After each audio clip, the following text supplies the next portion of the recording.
Presidential spokesperson Vincent Magwenya is hosting a media briefing to update the public on the president's public program and interact with media on other related issues. Let's take you live there. Of a meeting of the governing party. I must emphasize that indeed the State Security Agency does not publicly discuss the names of individuals that are being vetted, neither does the presidency. However, due to the grave nature of the claims that have been made and calls that have been directed to the presidency, we do have the obligation to provide facts on the matter and dispel with falsehoods or doubts about the president's commitment to media freedom as it is enshrined in our Bill of Rights. Here is the understanding that we have of this matter. The SABC made the request to the SSA to conduct a vetting process on Mr. Monare as per the established practice with all SABC executives. Mr. Monare's predecessor, Ms. Patiswa Makgopeni, who now serves on the board of directors of the SABC, went through a similar vetting process without any hitches. It is therefore not true that Mr. Monare is being targeted ahead of the elections. The vetting process does not cover practicing journalists or reporters at the SABC. Mr. Monare is not a reporter at the SABC. He is an executive. Upon his appointment, Mr. Monare gave consent to the vetting process and completed the form that was furnished to him and went further to submit some, but not all, of the information that was required. The process was then stalled when Mr. Monare did not want to submit himself to a polygraph test, which is part of the vetting process. Consequently, the vetting of Mr. Monare was never completed. The process that started in 2022 when he joined the SABC has not been completed due to his aversion of the polygraph test, which is only one element of the broader vetting process. The presidency is also informed that the new SABC Group Chief Executive, Ms. Nomsa Chabeli, is currently going through the same vetting process, and that the current board of directors of the SABC went through a similar vetting process. President Ramaphosa or any part of his administration will never sanction acts of intimidation or harassment of journalists, because such behavior in our country will stand contrary to the sacrosanct adherence to the Bill of Rights that are enshrined in our Constitution.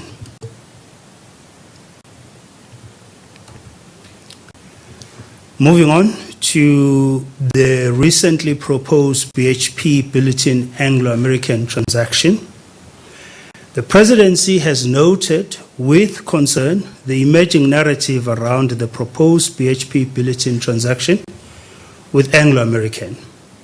Some analysts and sections of the media have sought to portray this market activity as a vote of no confidence on South Africa. The presidency rejects the notion that a commercial approach by BHP Billiton equals to a hostile environment for investors. Some of the issues that are being cited are in the process of being resolved with the participation and partnership of business.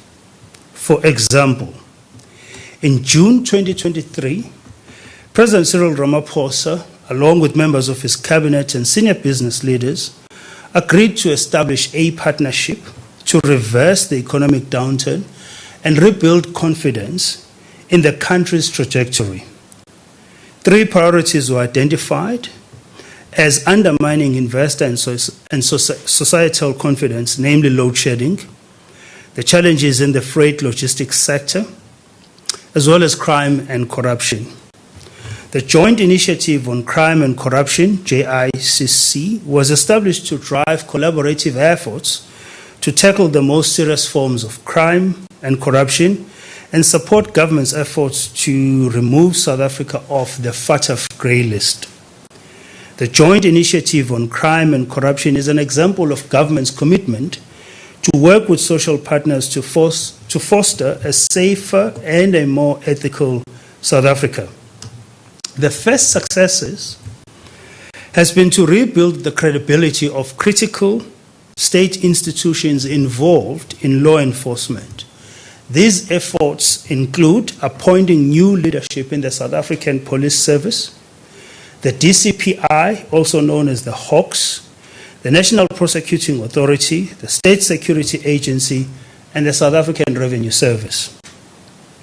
Once in the hands of credible leadership, these institutions have made significant progress in the fight against crime and corruption. And I'll list just a few to remind colleagues and citizens. The recruitment of 20,000 police trainees and an additional 4,000 public order policing members. The establishment of 20 specialized SABC economic infrastructure task teams working with social partners to tackle illegal mining, construction site extortions, cable theft, and vandalism to economic infrastructure. By November 2023, the task teams had made over 4,000 arrests for damage to critical infrastructure and 3,000 arrests for illegal mining. The NPA recorded an average conviction rate of 91% in high courts, 82% in regional courts, and 95% in district courts since 2019. The NPA Investigating Directorate has taken 34 state capture and corruption cases to court involving 203 accused persons and 65 entities. The NPA has also secured the conviction of over 500 government officials and nearly 800 people in the private sector on offences related to corruption since 2019. The Special Investigation Unit, SIU, has recovered over 8.6 billion rands of stolen funds from corrupt individuals. 14 billion worth of freezing orders have been granted for state capture-related cases to the NPA's Asset Forfeiture Unit, with 5.4 billion rands recovered and returned to the state. While much still needs to be achieved to turn the tide around completely, the significant steps have been taken to rebuild credible institutions, have begun to bear fruit and set the stage for further progress. President Ramaphosa will continue leading a multi-stakeholder effort to accelerate existing government interventions to address the scourge of crime and the impacts on the economy. This partnership should reassure both local and foreign investors that considerable resources and expertise are being leveraged in government and in the private sector to curtail crime, continue improving the functionality of our ports, and enable an investor and societal environment that fosters inclusive economic growth and prosperity. The presidency will implore the investor community to note the optimism that has been expressed by the business community in various publications and platforms on the progress achieved across these three focal areas. This should reassure investors that momentum is building and will be maintained to reduce crime and corruption, continue improving energy supply, and resolve the logistic backlogs. President Ramaphosa also finds it satisfying that both domestic and international investors continue to demonstrate confidence towards South Africa through their continued investments, as evidenced in the last few years, and in exceeding the investment targets set at the beginning of the term. The President is confident that the rebuild capacity of the state remains firm and focused on responding to crime and corruption, as well as other challenges that I have mentioned. In the statement that we'll distribute, I've included quite a long list of significant investment commitments that have been completed. Some include Amazon Web Services investing 15.6 billion rands in the period between 2018 and 2022 to support demand for cloud computing services.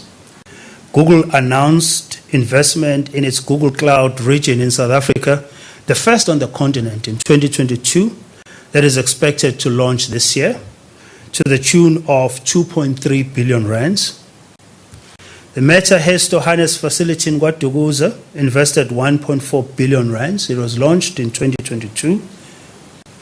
Toyota has invested 4.2 billion rands between 2019 and 2022. Isuzu has invested 1.2 billion rands. Mercedes invested 10 billion rands, or had invested 10 billion rands by 2023. Ford invested 16 billion rands. Nissan 3 billion rands by 2023. It's quite a long list, which we will supply in the statements after this session. That shows increasing investor confidence on this country. Therefore, the narrative that is emerging out of the proposed BHP Bulletin and Anglo-American transaction is not true. On the logistics, for example, as well as ports of entry, the National Logistics Crisis Committee has already contributed to the reduction of trucks waiting time at the Lebombo port of Mozambique from 9 hours to about 3 hours, which is just short of an hour of the global average of 2 hours. In Beitbridge, the Border Management Authority has enabled the reduction of people processing times from 4 hours during the festive season at ports to about 30 minutes. This was further stated by travelers themselves to the media during the Easter period. The BMA prevented about 281,000 people from illegally entering the country. It also stopped counterfeit cigarette goods to the value of 250 million rands, which was intercepted and stopped from entering our borders. If we go into energy, again, we'd like to reject the claims that recent improvements in the energy supply are a ploy related to the upcoming elections. We will therefore like to remind the public of the following facts.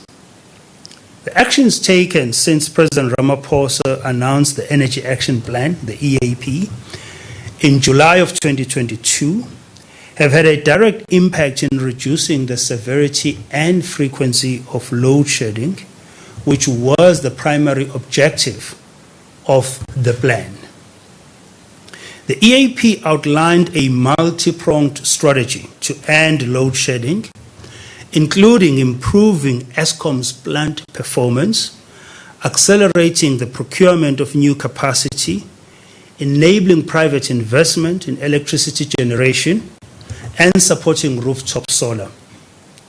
The implementation of Eskom's generation recovery plan, including increased maintenance and recovery interventions at the 6 of the worst performing power stations, together with the return of 3 units at Kusile, have contributed to reduced breakdowns and improved plant performance.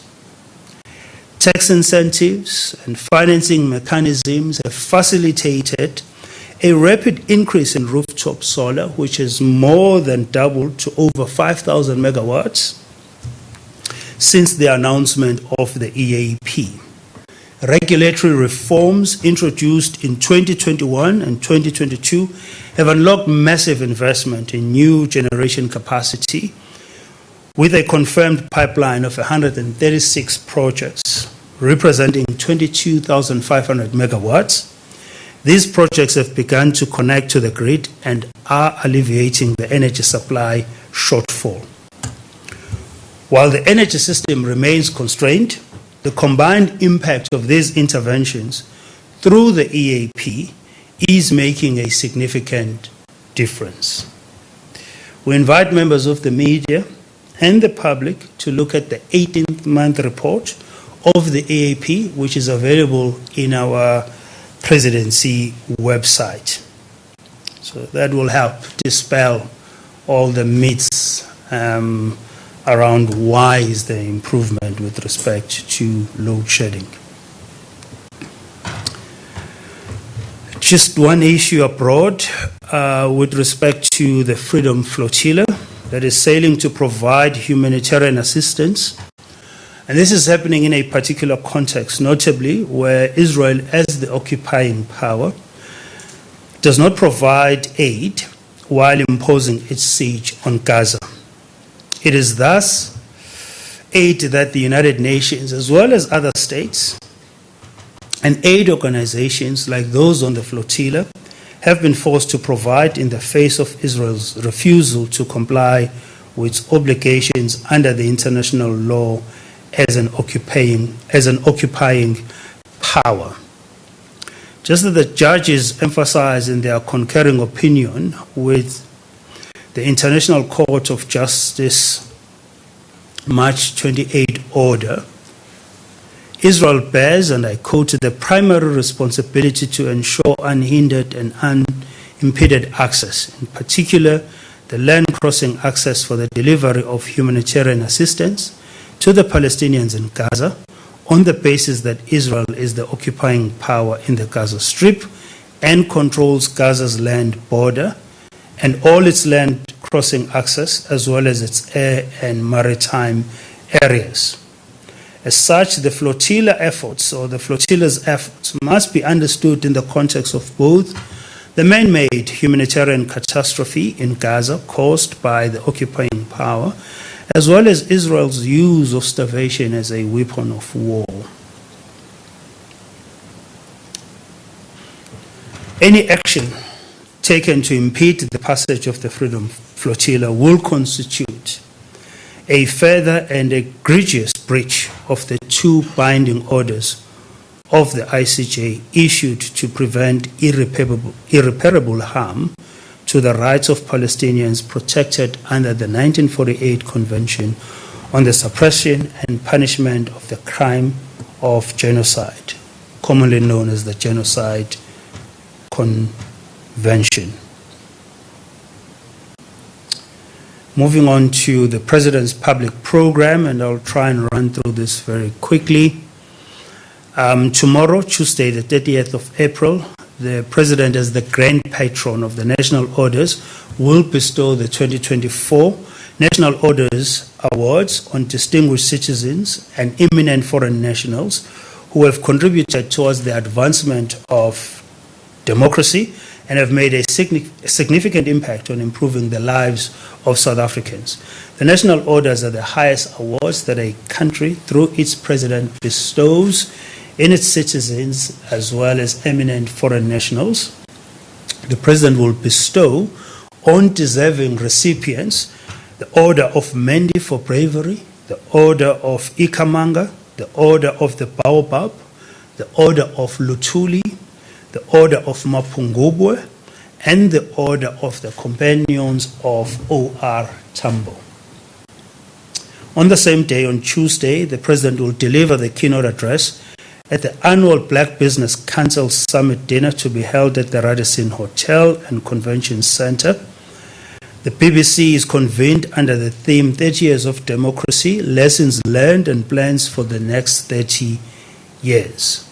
The BBC is the overarching confederation that represents black professionals, business associations, and chambers.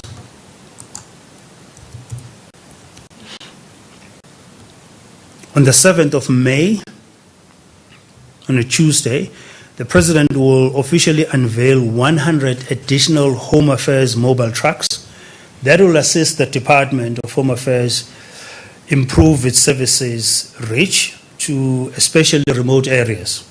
The unveiling Well, there you are having Vincent Magwenya briefing the media in terms of the president's program and also addressing some of the issues that have come to light, as he mentions, over the past few hours.